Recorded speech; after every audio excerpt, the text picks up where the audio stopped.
You're listening to Unholy Grounds, a chilling descent into one of England's most haunted and accursed places.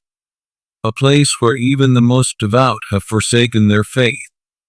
The village of Drakesmill has remained stubbornly frozen in time.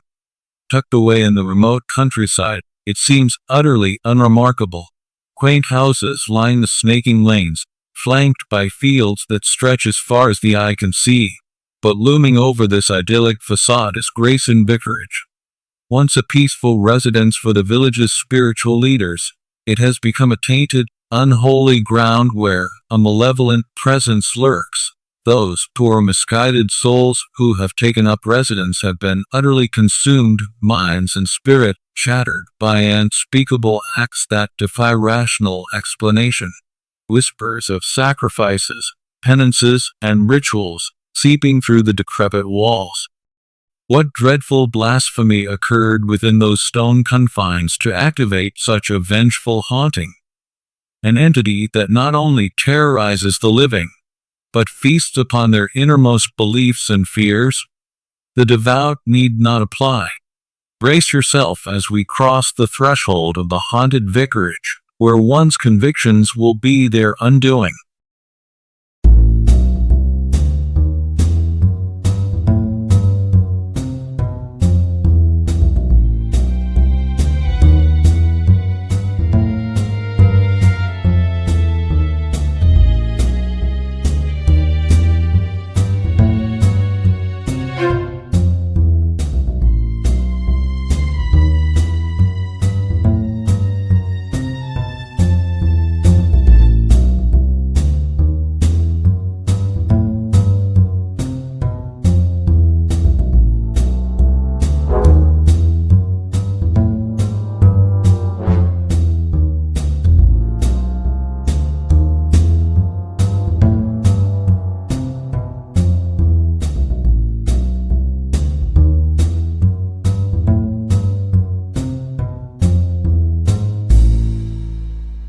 Blood on hallowed ground. The village of Drakesmill has roots dating back to the 11th century. This remote hamlet seems frozen in time, nestled amidst the rolling hills and sprawling farmlands of the English countryside. At its heart lies the crumbling edifice of Grayson Vicarage. The Protestant vicarage has stood as a cornerstone of the community for over 3 centuries, housing a long line of reverends meant to minister to the townspeople. From the outside, it's an unassuming stone building, weathered by age but still imposing with its arched windows and fortress bell tower.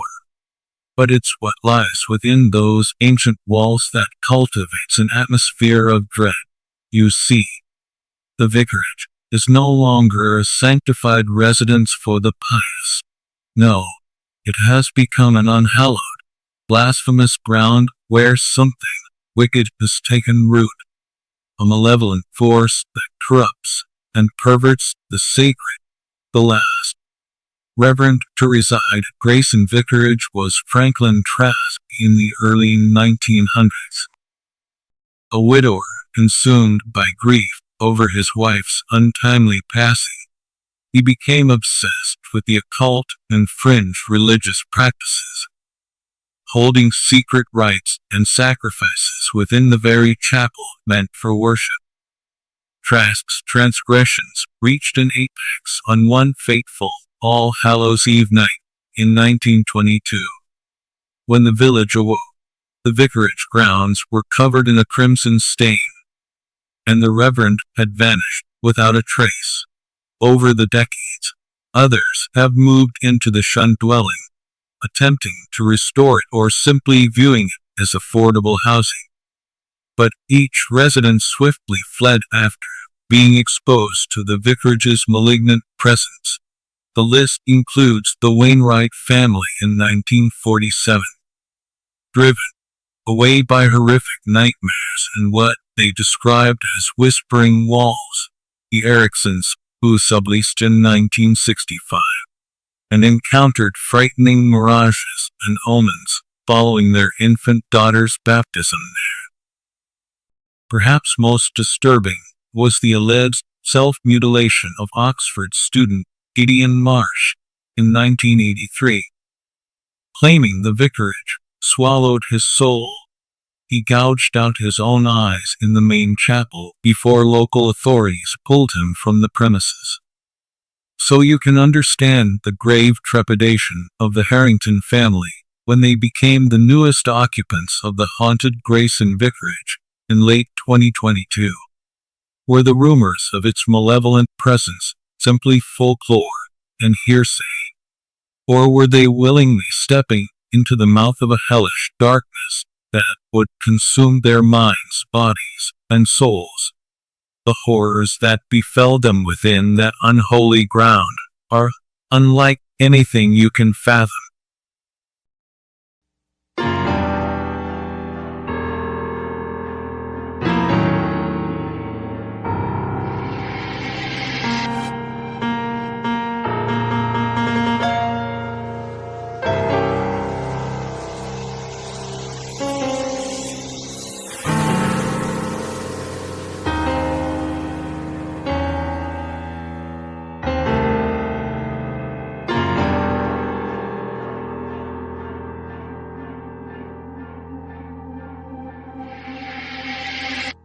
Innocence defiled.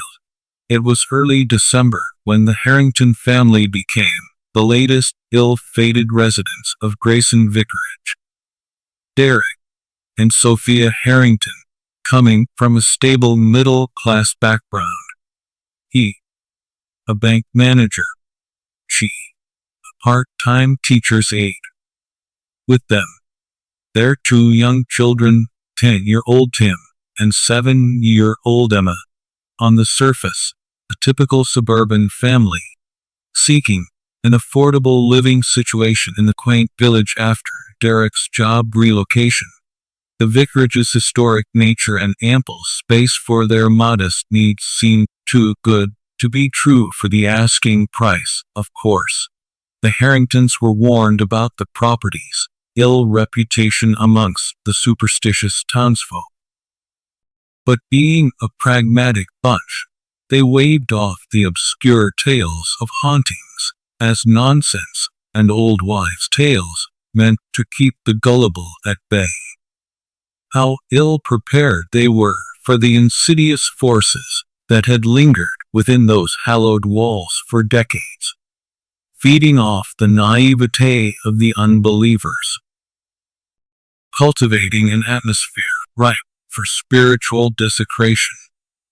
The first few nights passed without incident as the family unpacked and settled into their new home's eccentric quirks, creaking floorboards, banging pipes, and drafty hallways. Remnants of the archaic construction, Derek assured them all.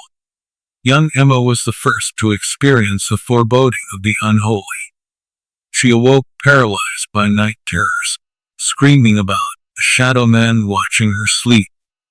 Dismissing it as an overactive imagination, her parents simply drew the curtains and locked her door at bedtime. Tim's doubt began when ominous scratching sounds came from the attic storage room, like something skittering above their heads as they drifted off to slumber. Daddy chalked it up to rats in the walls. Even after boarding up all entry points, Sophia fought constantly with a sinking sense of dread that settled in the pit of her stomach from the moment she crossed the vicarage's threshold.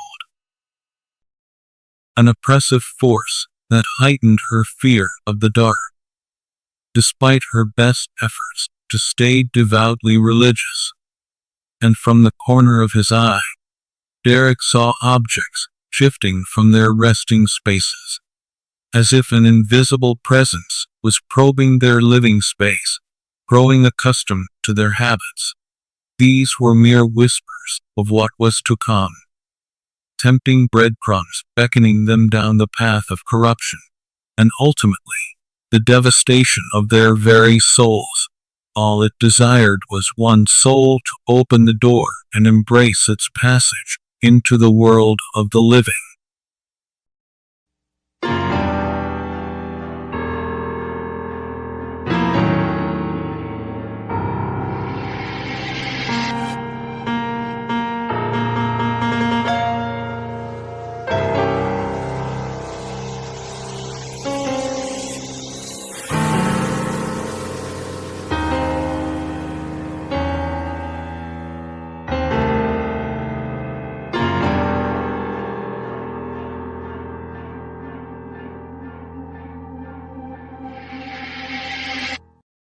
the whispers began.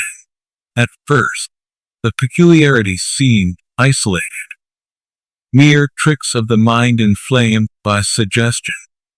Bumps in the night, a chill running up the spine, the hairs prickling on the back of the neck, all easily dismissed away by rational explanations. But the entities that lurked within Grayson Vicarage were persistent, determined to make their unholy presence known through an escalating series of ominous happenings. Weaving an inescapable miasma of dread, it began small for Sophia Harrington. A lingering floral scent, like decay, would waft through the main hall. No matter how much she aired out the house, the sickly sweet odor remained, and it carried with it a foreboding heaviness that left her anxious and short of breath. Young Emma's night terrors only worsened over time. She refused to sleep with her bedroom door closed, keeping it open a crack to allow the hallway light to pour in. For in that inky blackness, she could see the shadow figures materializing along the walls. Watching. Waiting. Tim grew convinced something was toying with him, despite his parents' reassurances. First, his prized baseball cards went missing, only to reappear later, arranged in taunting patterns across his desk and dresser. Next, he awoke to find his model train set knocked askew, as if something large had careened through it at top speed. For Derek, his introduction was more subdued, but ultimately more chilling. At his home office desk reviewing bank reports, his computer would flicker, ghostly whispers creeping through the audio output, indecipherable murmurs that raised the hairs on his arms with their unearthly timbre. But it was the antique mirror passed from reverend to reverend that hinted at the malicious forces they faced.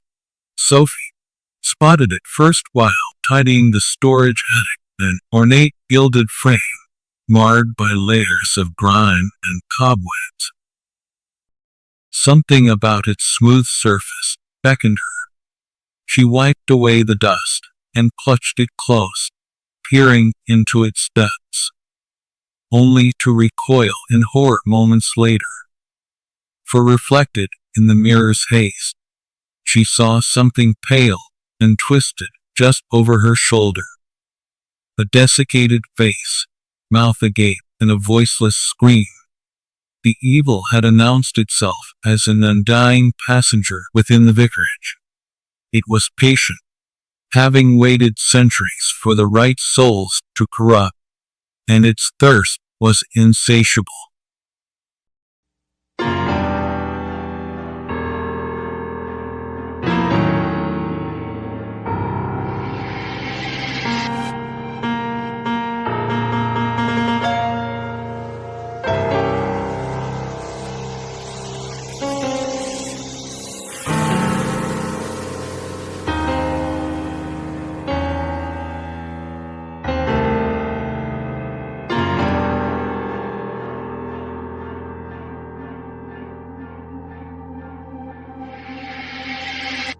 Absolute terror, with each passing night, the veil separating the realms of the living and the unholy grew thinner within Grayson Vicarage. The malevolent forces were no longer content to merely lurk in the shadows. No, they yearned to psychically infect the Harringtons' minds, to break their grips on reality itself. For Derek, a proud man of logic and rational thinking, his torment began by preying upon his deepest doubts and insecurities. His work computer became a portal into his worst professional nightmares. Incorrect spreadsheets, botched reports, confidential data breaches. No matter how he tried to course correct, the errors multiplied exponentially. At the office, his superiors began questioning his competence, stripping him of responsibilities.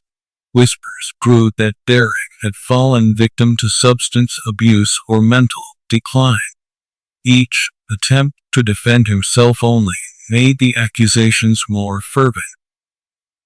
He tried clinging to his anchor of facts and data, but even the simplest arithmetic functions began warping into gibberish before his eyes. Ones and zeros merged into bizarre symbols that bored into his psyche like geometric blasphemies. Sophia remained the last bastion of devout faith in their household. Ever since her teenage years, she found solace and guidance from the scriptures, trying to impart those beliefs to her children. But now, the demonic filth emanating from the vicarage's walls took perverse glee in dismantling her spiritual foundations. At night in their bedroom, the ancient wooden beams seemed to blend into profane, writhing shapes, blasphemous idols, and pagan iconography. The shadows grew alive, taking form as hoofed, leering abominations dancing in a sacrilegious satyr ritual. Sophia took to sleeping with a cloth over her eyes to escape their unholy beckoning. For Emma, the supernatural predators recognized her childlike imagination was a more pliable avenue to attack. In her dreamscape, once pleasant reveries of candy forests and talking animals transformed into twisted manifestations.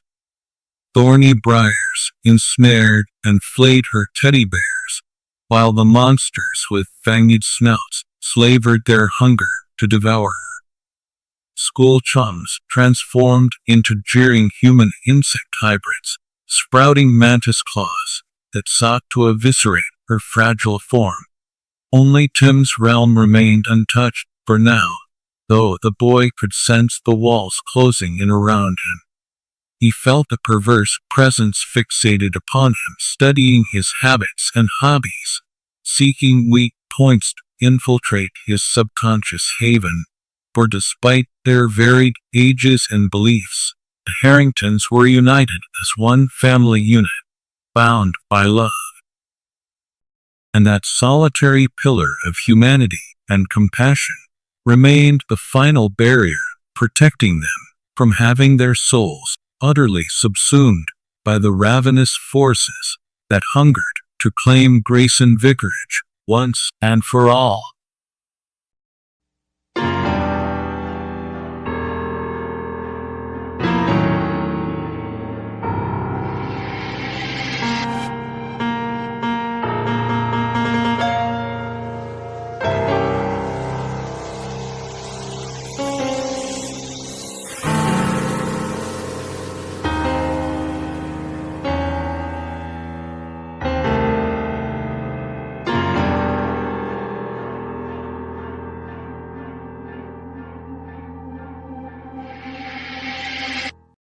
Unholy sanctum. As the supernatural assault on their minds and souls intensified, the Harringtons knew they could no longer idly dismiss the malevolent forces besieging Grayson Vicarage. For their own sanity and safety, they had to confront this evil and endeavor to purge it once and for all. Derek reached out to some old university chums, now respected academics and historians. Hopefully, their scholarly expertise could shed light on the vicarage's sordid history and provide insights into combating the supernatural. Dear Mary Trelawney, an anthropologist specializing in ancient European folklore, proved a most sobering resource. Her research indicated Grayson Vicarage had been unhallowed ground for centuries, built on a pagan ritualistic site where the darkest of sacrifices and ceremonial rites were once performed.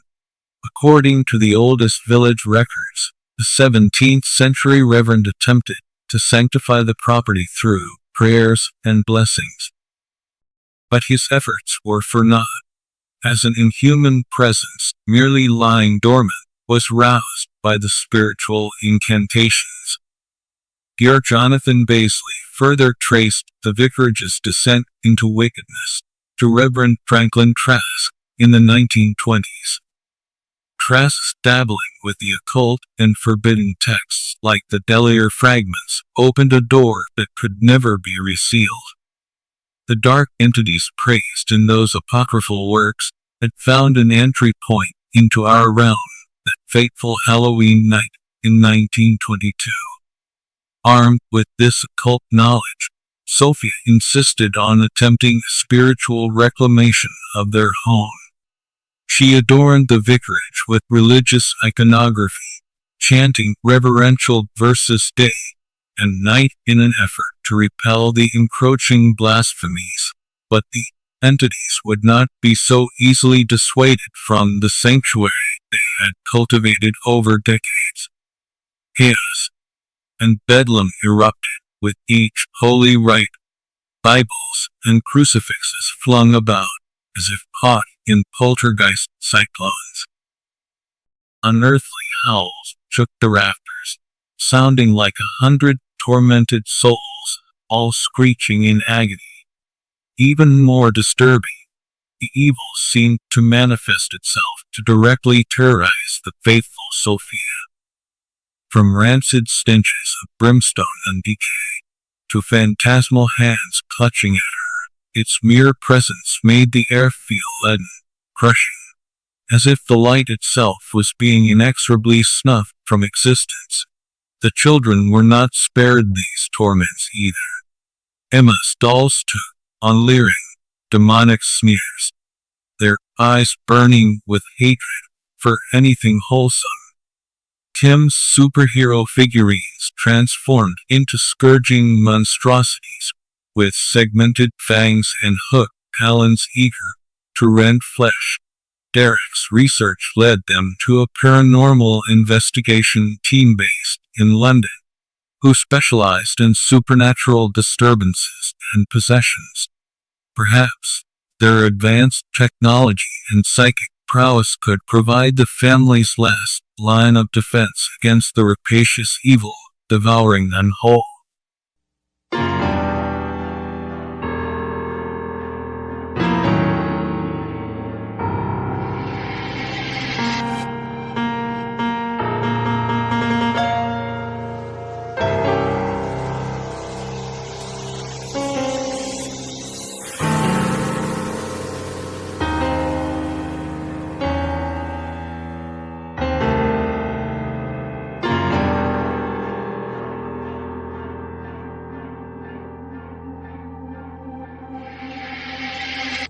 Blasphemous Genesis. When the paranormal investigations team arrived at Grayson Vicarage, they were utterly unprepared for the profane forces lying in wait. Dr. Amelia Voster and her crew of psychics and occultists had experience with malicious hauntings before, but nothing like the primordial darkness pervading this place. Their specialized sensors and EVP recorders crackled, with sustained bursts of ionized energy swirling throughout the house. Spatial dimensions seemed to warp and bend in the upstairs hallway, creating a dizzy, nauseous effect on the team. During the first few nights of their residency, the recordings captured snippets of wheezing breaths, low, guttural growls, and ethereal whispers coursing through the airwaves. Undecipherable incantations in some eldritch, inhuman tongue, in a daring attempt to provoke the entities into manifestation. Dr. Vostok initiated seance within the vicarage's main chapel room. The investigators and Harrington family formed a circle, joining hands as the psychics began invoking arcane rituals. What followed was nothing short of a full-scale demonic broaching, unlike anything the experienced team had ever witnessed before. Ectoplasmic mist swirled and coalesced into leering, nightmarish forms, mouths opened in voiceless howls of anguish. Cloven appendages raked against the floorboards, choring the wood as if searing hot irons. The veil between realms had been torn asunder, and what seeped through into our plane of existence defied all mortal comprehension. Bostock's team could only gape in horror at the eldritch configurations of writhing tendrils and asymmetrical, cyclopean visages glaring with hate-filled malevolence. Certain members came away from the seance permanently shaken, driven to the brink of insanity by the mere glimpse into the hellish abyss. What scorching, damning secrets their psychic senses absorbed. They came to understand the vicarage's haunting was not that of a solitary tortured soul or poltergeist phenomenon. No, it was an extra-dimensional virus, akin to a virus of the spirit itself. An eldritch pathogen of consciousness that subverted all concepts of morality and faith, spawned from the noxious spiritual miasma of ancient pagan atrocities committed on these grounds. The dark entities existed only to corrupt and profane, to prey upon humanity's fear, belief systems, and sins as a means to replicate and infect on an ever grander scale. Reverend Trask's blood rituals had been their Trojan horse to take root in this dimension, feeding off the reverent psychic energies to gain a foothold. With each subsequent victimization of the vicarage's residents, the entities grew stronger, more virulent in their ability to manifest and warp reality itself. And the Harringtons, with their deep-rooted beliefs and profound fears, were intended to be the catalyst to birth these evils into an incarnate, physical form. One that could begin expanding their onslaught of depravity across the land, tainting and hollowing out the souls of all sentient beings, until only the entities remained. There was but a faint glimmer of hope left to prevent the vicarage from being the unholy genesis point of a plain-wide spiritual apocalypse. But it would require the greatest sacrifice, and bring the family face to face with the darkest abyss of their most haunting fears.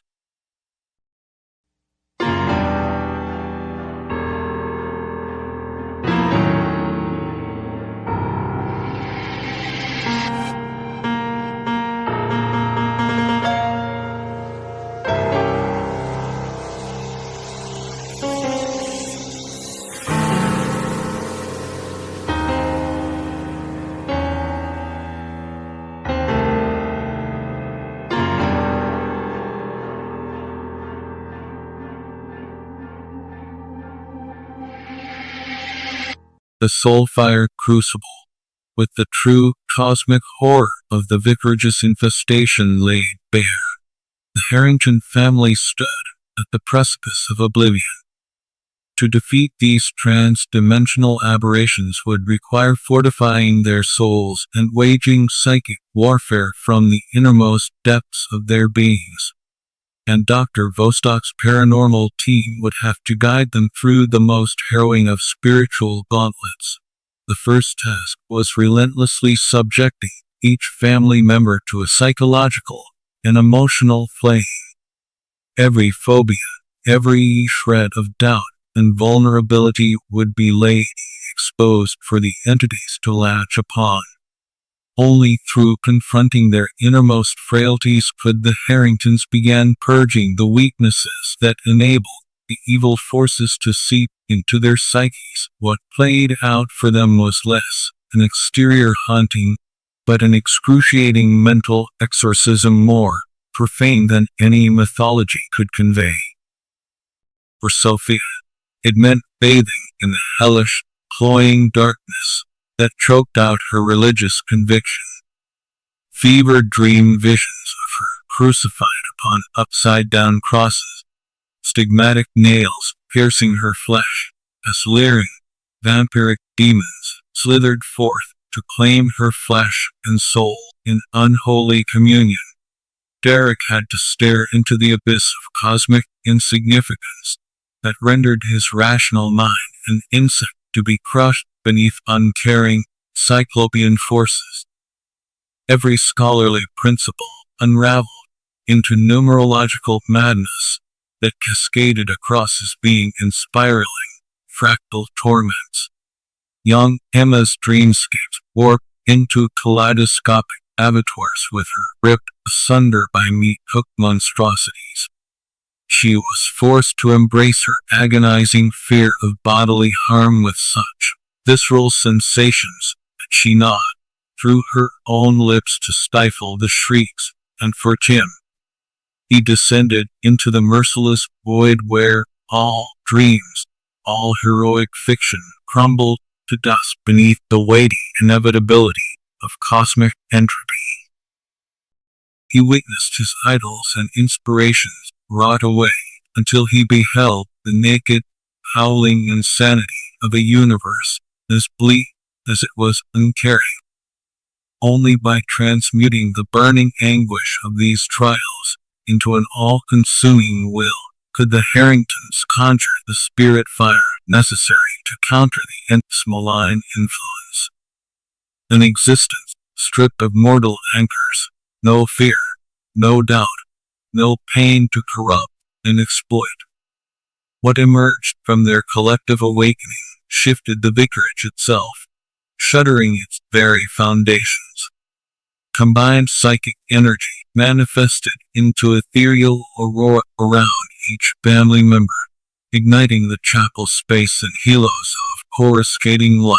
The Harringtons opened their astral senses as one, their spirits now fused in defiance of the encroaching madness lurking so ravenously for entrance. As the vile pantheon of abominations made their final, devastating push across the membrane into our reality, they were inexorably drawn into the soulfire vortex. An apocalyptic crescendo of imploding psychic warfare erupted in those ancient, hallowed spaces. The air slashing and crackling with the furious cycling of unraveling dimensions as the family anchored their beings to our world and denied the entities' breach, until at last, caught in the spiritual riptide, what slithering horrors bled through were subsumed in the soulfire chaos, unraveled into mere psychic detritus swirling through the vortex, howling their fading conquest. In that blinding, cataclysmic symphony of astral Armageddon, the vicarage itself was ultimately scoured clear of its infestation, left a scarred, vacant husk, awaiting whatever resolve its former human occupants would choose to author within its emptied halls.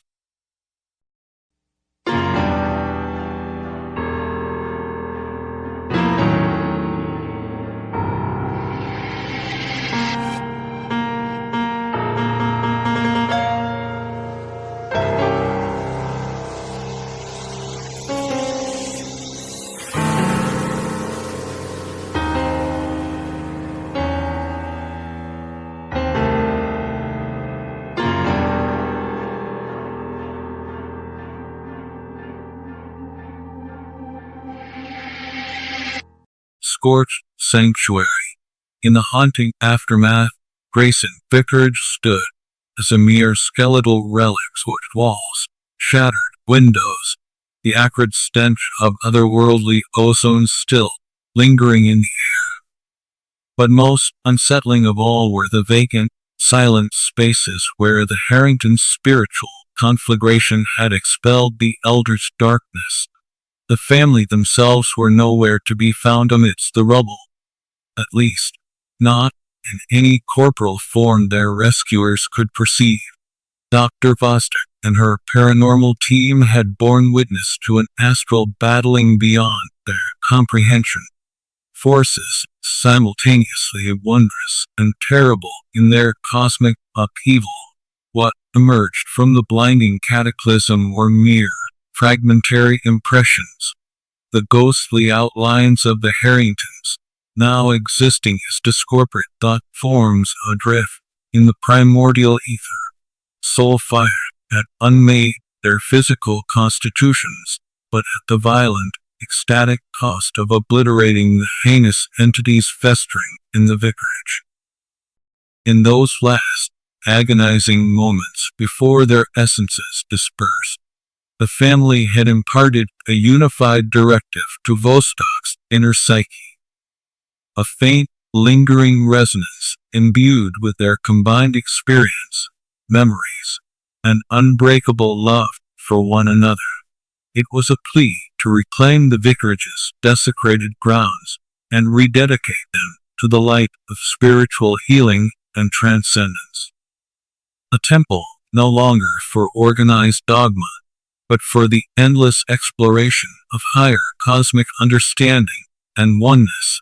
In a sense, the vicarage was to become a living cenotaph housing echoes of the family's torment and ultimate triumph over the primal darkness. Ground zero for when our world was briefly pried open and exposed to the anarchic, blasphemous universes pulsing beyond the veil. Vostok wasted no time in mobilizing a coalition of like-minded psychics, mediums, theologians, and philosophers to begin the vicarage's metaphysical reclamation. Sacred rites and astral rituals were performed around the clock to infuse the space with protective emanations. Relics dispersed from the family's essence were placed at key convergence points, allowing the distant ephemera of their spirits to resonate and flow through the vicarage's foundation like a living mantra. It would take years of continuous vigil, chanting, aura sculpting, and meditative focus to fully reorient and recode Grayson Vicarage as a nexus for psychospiritual transcendence and growth. Ultimately, it would become a pilgrimage site for mystics and astral travelers to undergo their own cathartic awakenings, and at the heart of the sacred precepts passed down through the ages would be the core truth so devastatingly imparted by the Harringtons' sacrifice, namely, that any fear, any belief system harbored by the ego serves as a spiritual cancer to be burned away until one's consciousness is an inviolate, infinite light. For only by releasing their human anchors and individuated identities were the Harringtons able to transmute into a unified force capable of repelling the ravenous, predatory darkness lying in wait between realities. Their faint, eternal resonance remains pulsing through the vicarage's cosmic frequencies, beacons of selfless love, and the unyielding, incandescent power of transcendental oneness in its most purifying form.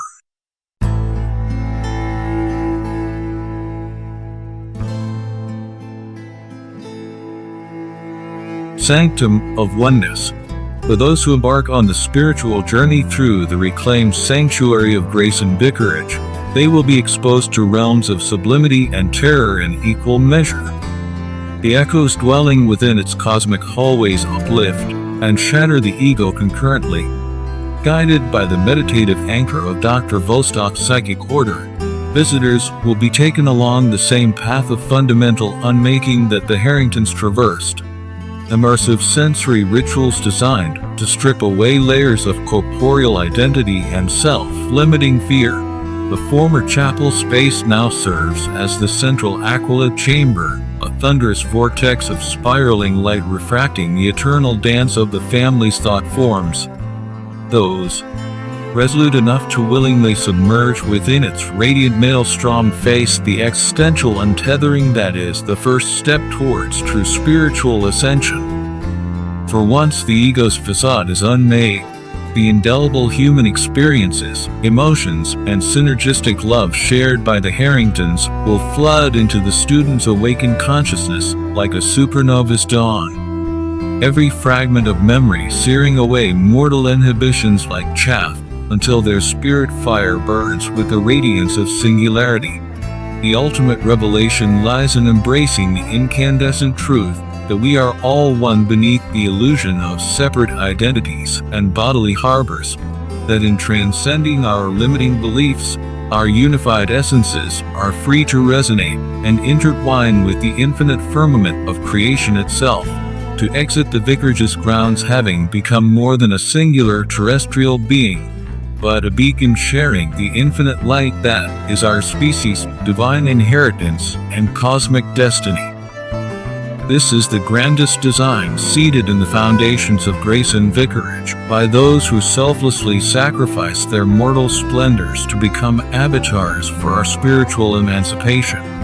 May their soul fire blaze ever brighter as a guide for those brave enough to look through reality's veil and behold the majesty pulsing just beyond our withered perceptions. So pledges the Aten Vigil, eternal keepers of the Vicarage's sanctum of oneness. We are all beckoned to make that journey while our sparks still burn.